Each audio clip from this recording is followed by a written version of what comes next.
Hello मेरे प्यारे बच्चों, आप सभी का स्वागत है हमारे चैनल सिलेबस पॉइंट में।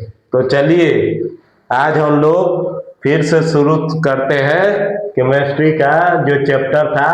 उसमें हम लोग आ गए थे क्वेश्चन पर। तो क्वेश्चन में क्या क्या था वो सब हम लोगों ने देख लिया था, ठीक है। तो आज हम लोग देखेंगे आपको आगे आगे क्या है, ठीक है। आगे क्या करना है और क्या देखना है और क्या क्या पढ़ना है जिससे आपको एग्जाम में हेल्प मिल सके, ठीक है। तो चलिए आप देखते हैं। 4 नंबर दे रहा है, क्या क्वेश्चन नंबर 4 है कि दो भौतिक गुणों के आधार पर धातु और अधातु में अंतर कीजिए, ठीक है। धातु बताए थे कि जो विद्युत और उष्मा का चालक होता है उसको क्या कहते हैं, धातु कहते हैं। जो चालक नहीं करता है उसको अधातु बोलते हैं, ठीक है। तो देखिए देख लीजिए, धातुओं के तार हम लोग क्या कर सकते हैं, खींच सकते हैं, ठीक है। और अर्थात ये तन्य होती है, लेकिन अधातुएं तन्य नहीं होती है, ठीक है।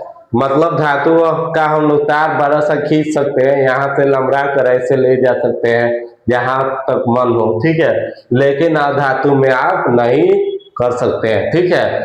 अब देखिए दूसरा आपको कारण बताना है कि धातु को पीट कर पत्थर बनाए जा सकते हैं। पत्थर मतलब चादर, बड़का चौधरी बना दिया जाएगा धातु को पीट कर। लेकिन अधातु ये अघातवाद होते हैं। अघातवाद मतलब ये मारिएगा पीटिएगा तो क्या होगा, ये फैलेगा, ठीक है, फैलेगा, ठीक है। लेकिन अधातु भंगुर होती है। भंगुर मतलब एक बार मारिएगा फट से ना टूट जाएगा, ठीक है। पीटने पर क्या होता है, चूर चूर हो जाता है। जैसे पत्थर को देख लीजिए, आप मारिएगा तो प्लेट नहीं बनेगा, वो क्या बन जाएगा, तो चूर चूर हो जाएगा, समझे। चाहे ईंट को मारिए, ईंट चूर चूर हो जाएगा, समझ में आया। तो ये आपको दो डिफरेंस आपको हम दिखाए, दो अंतर दिखाए हैं दोनों में, ठीक है। अब आएंगे हम लोग इलेक्ट्रॉनिक विन्यास में, ठीक है। इलेक्ट्रॉनिक विन्यास क्या होता है ये जानेंगे, ठीक है। चलिए इलेक्ट्रॉनिक विन्यास, ठीक है। इलेक्ट्रॉनिक विन्यास क्या होता है ये समझिए कि बाहरी कक्षा में जो इलेक्ट्रॉन प्रेजेंट रहता है, ठीक है, बाह्यतम कक्षा में, उसको इलेक्ट्रॉन विन्यास हम लोग कहते हैं। धातुओं के परमाणु के बाह्यतम कक्षा में इलेक्ट्रॉन विन्यास आपको रहता है, ठीक है। इलेक्ट्रॉन विन्यास जिसको हम लोग देखिए यहाँ साधारणतः हम लोग 1 2 3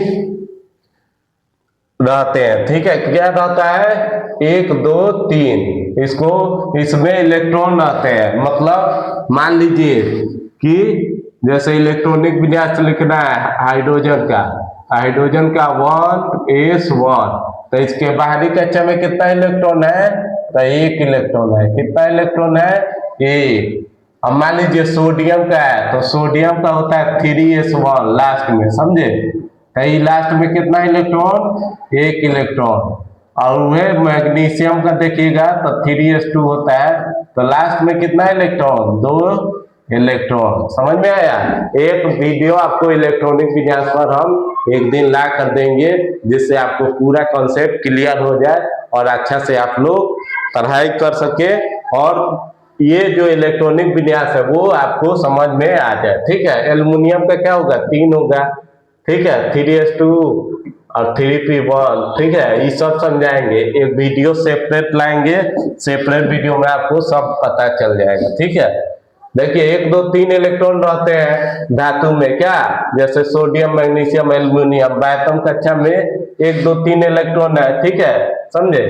लेकिन यहाँ हाइड्रोजन हीलियम के बाह्यतम कक्षा में भी 1 2 इलेक्ट्रॉन है, फिर भी ये तत्व क्या है, अधातु है। अधातु मतलब कि उसके पास धातु वाले गुण नहीं होंगे, धातु के विपरीत गुण होंगे, उसी को अधातु हम लोग बोलेंगे, ठीक है।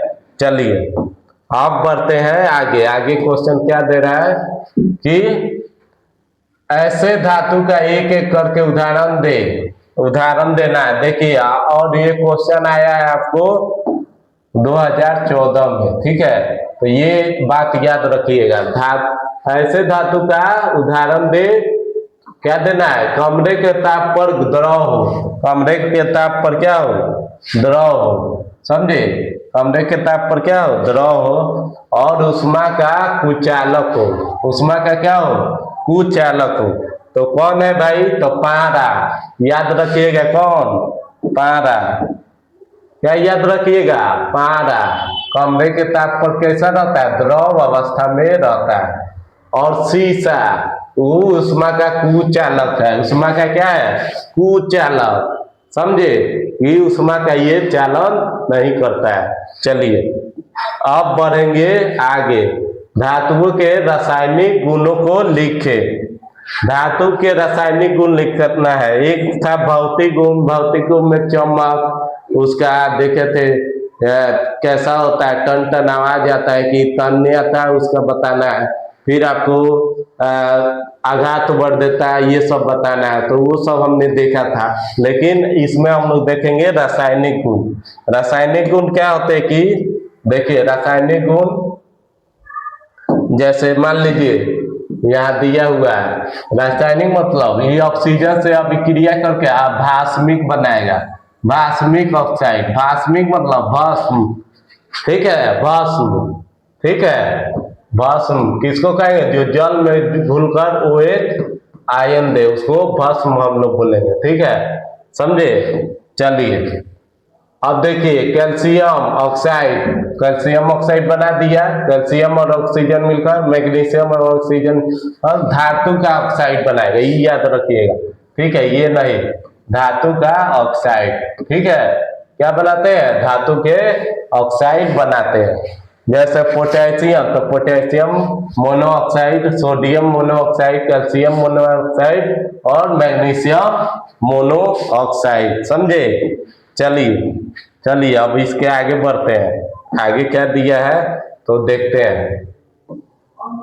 धातु के ऑक्साइड प्रायः क्षारीय होते हैं। ये लाल लिटमस पत्र को नीला कर देते हैं। धातु के ऑक्साइड क्या होते हैं? क्षारीय होते हैं। और लाल जो लिटमस पत्र होता है उसको नीला कर देते हैं। जैसे मान लीजिए ये लाल है, ठीक है? ये लाल है, लाल पेपर है, ठीक है?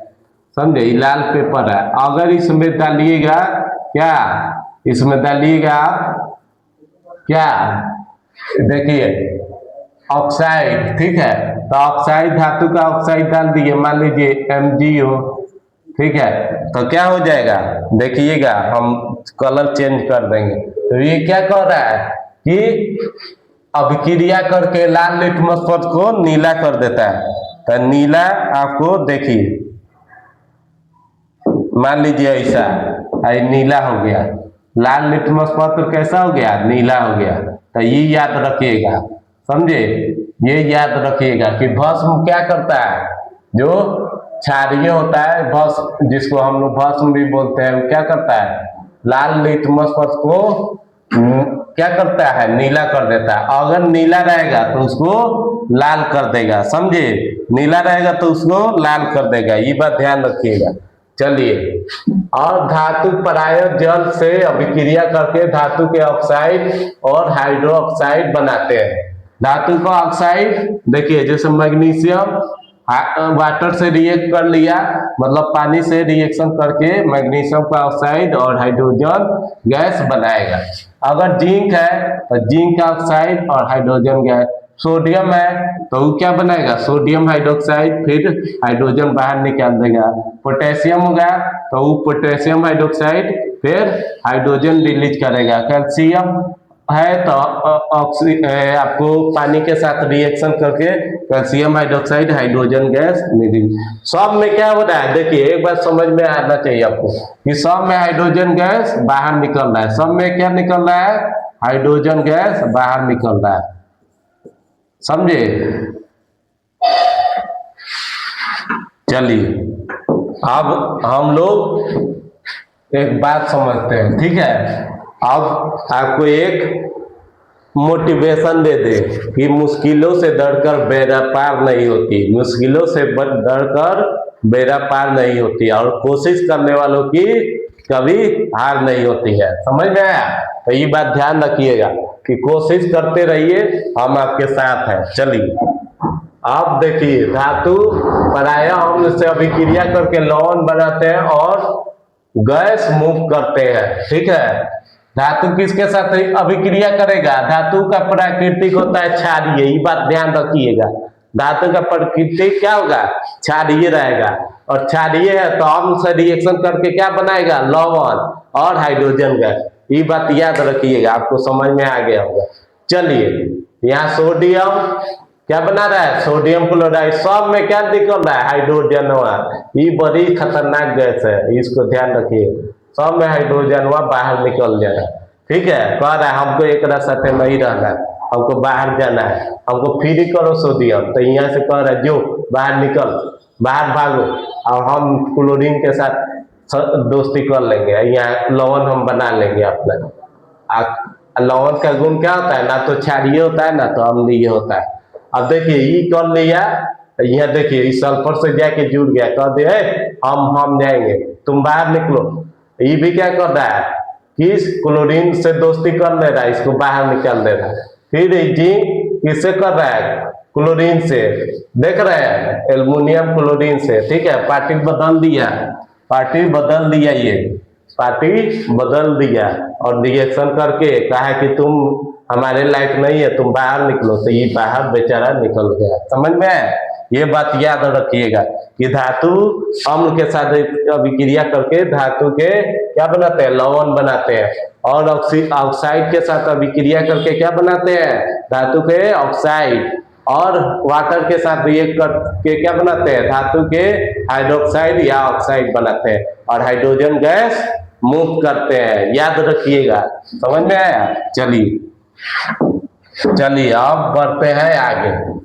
धातु अन्य धातुओं के लवण के साथ अभिक्रिया करके क्या बनाती है?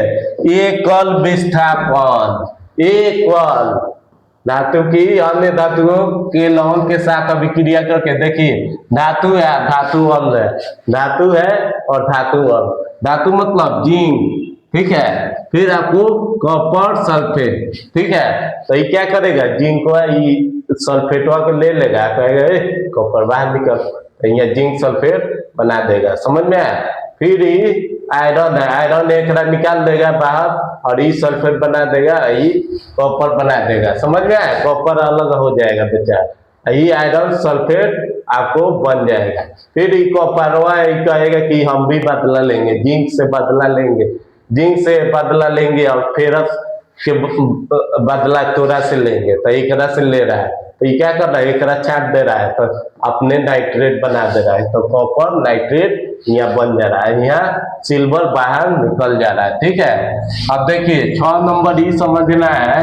5 नंबर तो समझ गए हो, 5 नंबर समझ गए हैं। तो अब 6 नंबर, कुछ धातुएं ज्यादा क्रियाशील होने के कारण हवा में आग पकड़ लेती है, इसलिए इन्हें केरोसिन तेल में डुबो कर रखा जाता है, जैसे लिथियम, सोडियम, पोटेशियम। समझे?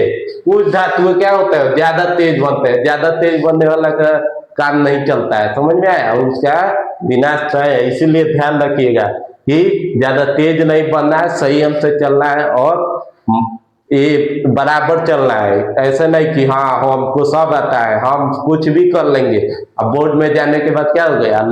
गधा बन गया आदमी। तो ऐसा नहीं करना है कि जाके जल जाइए बोर्ड में। या ये क्या कर रहा है? लिथियम सोडियम बड़ी तेज बन रहा था, इसीलिए क्या होगा? ये जल गया। एक तेल में डुबा करके, तुम ठंडा रहिए, तेल में डुबा के रखता है। ठीक है, ये बात समझ में आना चाहिए। तेल में क्या डुबाया जाता है? क्या है कि तेल अभिक्रिया नहीं करता है। ठीक है, अभिक्रिया किसी के साथ नहीं करता, इसीलिए इसको डुबा के रखा जाता है। चलिए अब बढ़ते हैं हम लोग आगे। ठीक है, आगे बढ़ते हैं। ठीक है, आगे क्या है? आगे देखिए, आगे देखिए, आगे देखते हैं आगे।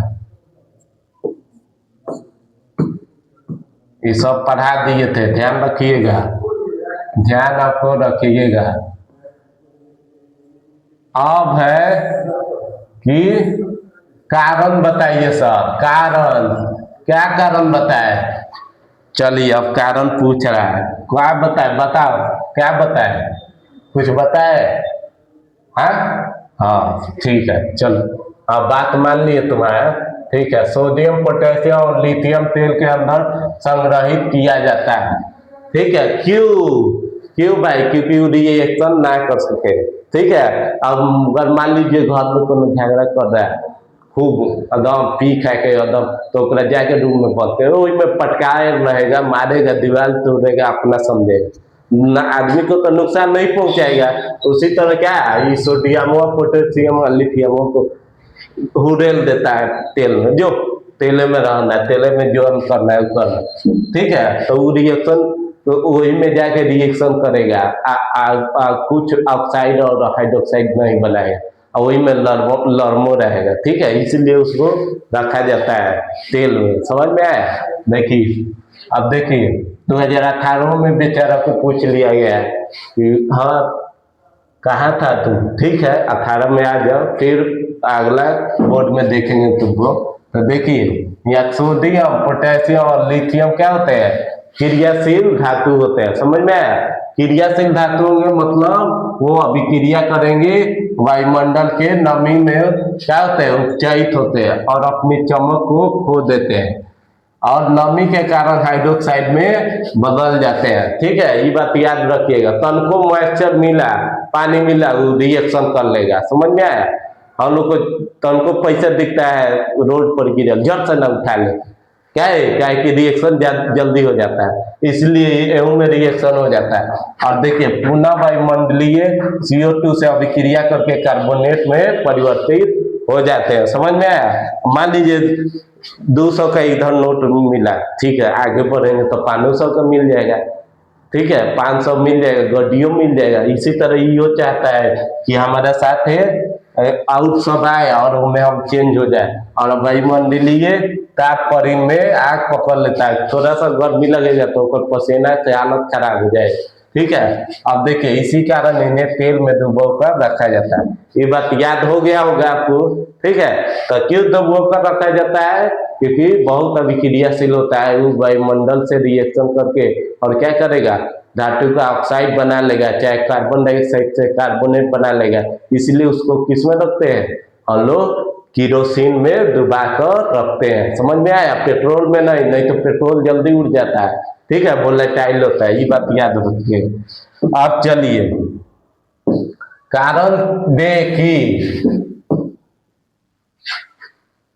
देख लिए, फिर आ गया, परेशान करने आता है, ये बहुत परेशान करता है। चलो ठीक है, कारण हम दे रहे हैं, कारण हम दे रहे हैं कि सोडियम को किरोसिन तेल में क्यों डुबो कर रखा जाता है, ये आप बताइए। देखिए, ये पूछ दिया, फिर पूछ दिया। ठीक है, चलो बता रहे। अभिक्रिया जल के साथ अत्यंत होती है, जल्दी होगा जल के साथ। देखेगा पानी प्यास लग रहेगा, जब से न पकड़ पूरा पी लेगा, दूसरा गोरा कौन पिएगा? तो ये क्या कर रहा है? जल से अभिक्रिया कर ले रहा है, और जल और सोडियम के बीच होने वाली अभिक्रिया में हाइड्रोजन गैस निकलती है। ठीक है, जल में रखिएगा तो हाइड्रोजन गैस पाएगा, हाइड्रोजन इसको बेलगा देगा, भाग अपने बना देगा हाइड्रोक्साइड। समझे? और ये अभिक्रिया इतना तेज होता है कि इसमें आग भी पकड़ लेता है, फायर भी हो जाता है। पुष्पा, ठीक है, फ्लावर नहीं, फायर है मैं, तो ये फायर है। सोडियम क्या है? फ्लावर नहीं है, फ्लावर नहीं समझिएगा, ये फायर है। समझे? चलिए, अब देखिए, यह अभिक्रिया ऊष्माक्षेपी होती है। ऊष्माक्षेपी मतलब ऊष्मा का निर्माण, उसको क्या बोलते हैं? ऊष्माक्षेपी। अब देखिए, अभिक्रिया से निकली गैस वायुमंडल के जल वाष्प से मिलकर अग्नि उत्पन्न करती है। समझ में आया? और देखिए, क्या होता है कि गैस के वायुमंडल से अभिक्रिया करके जल वाष्प से वो क्या करता है? आग निकालता है, पुष्पा बन जाता है। समझे? तो ये बात याद रखिएगा। यही कारण है कि सोडियम धातु के किरोसिन में डुबोकर रखा जाता है, ताकि इसकी अभिक्रिया वायुमंडलीय जल वाष्प से नहीं हो सके। साथ ही यह वायुमंडलीय ताप पर ही जल उठता है, इसका गलनांक कम होता है। तो गलनांक मतलब क्या? वैसा तापमान जहां पर क्या हो, कि कोई पदार्थ गलने लगे, पिघलने लगे, उससे क्या कहते हैं, उस ताप का गलनांक बोलते हैं। या तो है, समझ गए। चलिए आप देखिए, अब क्या है, आप नीचे आएंगे। नीचे क्या है, तो नीचे देखिए कार्बन के कितने प्रूफ होते हैं, 2, वो में हीरा और एगो ग्रेफाइट। ठीक है, कार्बन के दो प्रूफ होते हैं, 2, एक हीरा एक ग्रेफाइट। जैसे मान लीजिए आपका 2 गो नाम हुआ, एक मदन एक ददन। ठीक है, तो मदन और ददन हुआ तो आपका ही ना नाम है, आदमी तो एक है, नाम कितना है, 2। उसी तरह जो कार्बन है इसका 2 गो प्रूफ है, एगो हीरावा है एगो ग्रेफाइटवा है। ठीक है, ये हीरा हीरा बेटा है, एगो ग्रेफाइट है। ठीक है, समझ में आया। चलिए चलिए अब हम लोग फिर आगे बढ़ते हैं। ठीक है, और आगे बढ़ते हैं और यही तक देखेंगे, थोड़ा सा और है बस। आप जाइएगा नहीं, पूरा वीडियो जरूर देखिएगा। शुरू में नहीं बोले हैं, लास्ट में बोल रहे हैं, कल से शुरू में बोले। पूरा वीडियो जरूर देखिए, इतना मजा आएगा कि आप कभी भूल नहीं पाइए। चलिए अब देखिए फिर क्या है, फिर आपको आएगा उभयधर्मी ऑक्साइड। क्या है उभयधर्मी? उभयधर्मी मतलब दोनों, उभयधर्मी मतलब दोनों ऑक्साइड, उभयधर्मी ऑक्साइड। कहाँ गया पेन? हाँ यहाँ, उभयधर्मी ऑक्साइड तो वैसा धातु के ऑक्साइड जिनकी प्राकृतिक अम्लीय एवं क्षारीय होती है उसको उभयधर्मी ऑक्साइड कहते हैं। अम्लीय और क्षारीय दोनों रहेगा। ठीक है, हम यह मान लीजिए कि किसी को डांस नहीं आता है, गाना नहीं गाने आता है, तो हम क्या किए, गाना, हमको गाना भी गाने आ रहा है और डांसो करने आ रहा है। ठीक है, डांस कर रहे हैं, गाना भी गा रहे हैं। ठीक है, तो दोनों हमको आ रहा है, तो क्या हुआ कि हम उभयधर्मी हो गए। समझ में आया। अब देखिए ऑक्साइड भी है, इसका भी ऑक्साइड अम्लीय बनाएगा क्षारीय बनाएगा। अब देखिए तीसरा, एल्युमिनियम अत्यंत क्रियाशील धातु है, फिर भी इसका उपयोग खाना बनाने वाला बर्तन में क्यों किया जाता है? ये बात तो क्वेश्चन आता है, क्वेश्चन तो जरूर आता है कि एल्युमिनियम ज्यादा अभिक्रियाशील है भाई, तो उसको काहे ना खाना बनाने में यूज किया जाता है? ये तो बात है, पूछना पड़ेगा। चलिए आ गया इधर। ठीक है, हम बता रहे हैं, सवाल का जवाब दीजिए और 2 करोड़ रुपया जीतिए। बोल रहा है कौन बनेगा करोड़पति। एल्युमिनियम क्रियाशील धातु है, ये तो बात पता है, ये बहुत क्रियाशील है, लेकिन यह ऊष्मा और विद्युत का अच्छा चालक भी है। ये बात याद रखिएगा कि ऊष्मा और विद्युत दोनों चलाएगा। समझ में आए? तो इसीलिए ये क्या होता है, ऊष्मा और विद्युत का दोनों चालक होता है। इसी ऊष्मीयता चालक के कारण एल्युमिनियम के धातु का उपयोग खाना बनाने वाले बर्तन के रूप में उपयोग किया जाता है। समझे? क्या है, क्या कि जल्दी जल्दी खाना पक जाएगा तो खाइएगा ना। अच्छा, आप कहेंगे कि लिया ठीक है पत्थर का, में पत्थर का करेंगे तो चमक जाएगा। ठीक है, तो ये मैन बात ही समझिएगा कि क्यों बनाया जाता है, क्योंकि वो ऊष्मा का अधिक चालक होता है। ऊष्मा दीजिएगा फट से ना खाना बन जाएगा। चलिए चलिए अब आता है अधातु। अधातु क्या होता है ये बता दे रहे हैं, उसके बाद लेक्चर खत्म कर दे रहे हैं और आपको फ्री कर दे रहे हैं। ठीक है, आपको फ्री कर दे रहे हैं। चलिए चलिए अधातु किसे कहते हैं? अधातु, अधातु, मतलब नहीं, धातु मतलब धातु, तो जो धातु नहीं उसको क्या कहेंगे? अधातु। समझ में आया? तो देखिए वैसा तत्व जो अब बताए थे विद्युत और ऊष्मा का चलन नहीं करता है उसको क्या कहते हैं? और साथ ही आघातवर्धकता तन्य नहीं होता उसको अधातु बोलते हैं। समझ में आया? ऊपर पीठ के चादर नहीं बना सकते हैं, उसका तार नहीं बना सकते हैं, उसको बोलते हैं हम लोग अधातु। लेकिन भंगुर होगा, भूसरी हो जाएगा, मारिएगा चट से न चलम जाएगा, टूट जाएगा। यही बात याद रखिएगा। इसमें कौन कौन आएगा? Carbon, sulphur, bromine, hydrogen, helium, neon, oxygen, chlorine, fluorine इत्यादि। समझे? ये बात याद रखिएगा कि ये देखिएगा, हीलियम, नियोन, आर्गन, क्रिप्टन, जेनन, ये जितना है ये सब अधातु है। समझे? क्या है ये? अधातु है। ये बात याद रखिएगा, ठीक है। तो आज यहीं तक हम लोग वीडियो देखें, ठीक है। फिर मिलेंगे नेक्स्ट वीडियो में। जय हिंद, जय